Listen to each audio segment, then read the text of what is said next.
All right, let's talk about one of the heavyweights of philosophy, a name that makes a lot of people nervous, Georg Wilhelm Friedrich Hegel.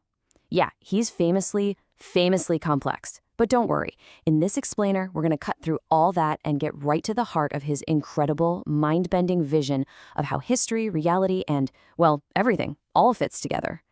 So picture this. The year is 1806. We're in the city of Jena, in what we now call Germany. And the philosopher, Hegel, is inside, probably scrambling to put the final touches on his masterpiece, The Phenomenology of Spirit. And right at that moment, literally outside his window, history itself rides into town on a horse, in the form of Napoleon Bonaparte and his conquering army. And check out what Hegel wrote in a letter to his friend. He wasn't just some starstruck fan. No, he saw something way deeper. He called Napoleon a world soul. I mean, what a phrase. He saw a single person who embodied the entire driving force of a new age. And this is the absolute key to understanding Hegel. For him, history wasn't just a bunch of random stuff happening. Not at all. It was a grand, epic story with a purpose. So that amazing image, the world soul on horseback, that's our way in. Because to really get a grip on Hegel's philosophy, you first have to understand the world he was living in. And believe me, it was a world on fire, a revolutionary time when it must have felt like history was literally speeding up. So who exactly was this guy? And how did his own life story get so tangled up in one of the most chaotic and transformative periods in all of European history? Well, you can see here that Hegel's life spanned this really incredible bridge between two huge movements, the Enlightenment and Romanticism. Think about it. He was just a teenager when the French Revolution kicked off, and that event completely blew his mind. In fact, he apparently celebrated it every single year. His whole career was shaped by this constant backdrop of revolution and war, and it all led him to eventually become, the top philosopher in all of Prussia. And get this. Back in his student days at a Protestant seminary, Hegel had probably the most legendary dorm room in history. His roommates were the amazing poet Friedrich Hölderlin and another brilliant philosopher, Friedrich Schelling. Can you imagine the conversations? They were this trio of geniuses, totally fired up by two things, the ideals of the French Revolution and a deep love for ancient Greek civilization. And that combo, right there, would become the foundation for everything Hegel would think about for the rest of his life. Okay, so we've met the man, we've seen his world.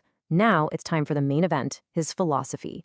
And I'm not kidding when I say Hegel took on one of the most ambitious, maybe even craziest projects you can imagine. He wanted to explain the hidden, rational engine that drives, well, everything. Not just human history, but all of reality. Now, the main character in Hegel's grand story is a concept he called Geist. It's a German word, and you'll often see it translated as spirit or mind. But it's super important to get this right. We are not talking about a ghost or some spooky supernatural thing. Think of Geist more like the collective consciousness of all humankind. All of our culture, our art, our reason, our self-awareness, all of it growing and evolving through time. This is Hegel's engine of history. So here's the big takeaway. Most people look at history and see, just one chaotic mess after another. An accident here, a war there, but not Hegel. He saw a pattern, a logical, purposeful story. For him, all of history is the story of Geist, of us, slowly but surely figuring itself out, trying to understand itself and reaching for higher and higher levels of freedom. But how does that actually work? How does history move forward? Well, this brings us to Hegel's most famous and maybe most misunderstood idea, the dialectic. The easiest way to think about it is like a three-step dance or a conversation. First, you have an idea or a state of things. Let's call that the thesis. But then, that idea isn't perfect. It has problems, contradictions. And that gives rise to its complete opposite, the antithesis.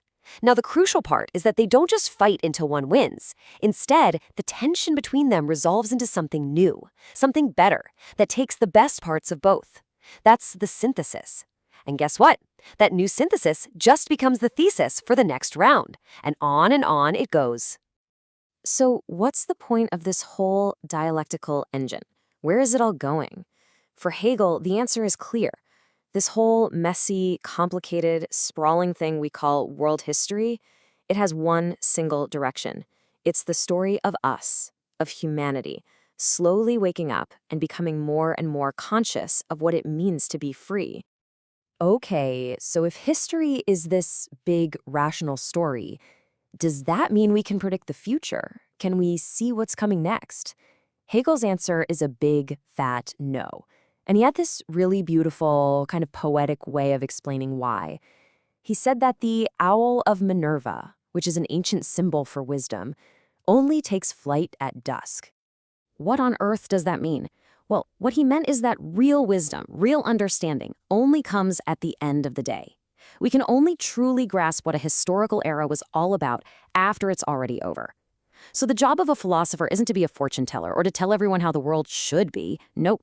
The job is to look back and understand the logic of how the world became what it is.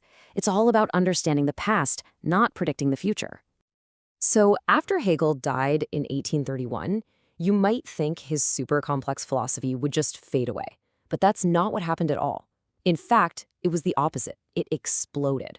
But it split apart, heading in two completely opposite directions, and it created this incredibly powerful and really divisive legacy that we are honestly still dealing with today.